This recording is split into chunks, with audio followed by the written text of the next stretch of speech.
அடுத்த முக்கியமான விஷயம் என்னன்னு பார்த்தீங்கன்னா, இது உங்களுடையும் உங்கள் குழந்தையோடையும் ஃபன் டைம். ஸோ அதனால் நிறைய கேள்விகள் கேட்குறது, நிறைய டிமாண்ட்ஸ் வைக்கிறது, ஸோ இந்த மாதிரி விஷயத்தெல்லாம் அவாய்ட் பண்ணிவிட்டு ஜஸ்ட் ஃபன்னுக்கான டைமாக அதை இன்வெஸ்ட் பண்ணுங்கள். சும்மா நிறைய சவுண்ட்ஸ் கொடுக்குறது, அவங்க கேம்ஸ்லேயே கொஞ்சம் இன்னோவேட்டிவாக ஏதாவது புதுசாக க்ரியேட்டிவாக ஏதாவது கொஞ்சம் விஷயங்கள் ஆட் பண்ணுறது, நிறைய ஐட்டம்ஸ் ஆட் பண்ணுறது.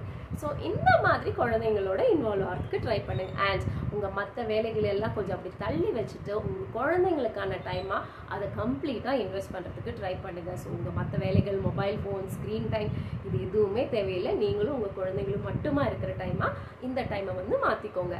அண்ட் உங்கள் குழந்தைங்க செய்கிற சின்ன சின்ன விஷயங்களை நோட்டீஸ் பண்ணி அதை அப்ரிஷியேட் பண்ணுங்கள். ஏய், நீ பண்ணுற சூப்பராக இருக்குது, நீ இவ்வளோ அழகாக பிளாக்ஸ் அடுக்கி வச்சிருக்கியா, செம்மையாக அடுக்கி வச்சிருக்கு, எவ்வளோ அழகாக ஒன்று மாற்றி ஒன்று அடுக்கி வச்சிருக்கு. ஸோ இந்த மாதிரி சின்ன சின்ன விஷயங்களை வந்து நோட் பண்ணி அப்ரிஷியேட் பண்ணுங்கள்.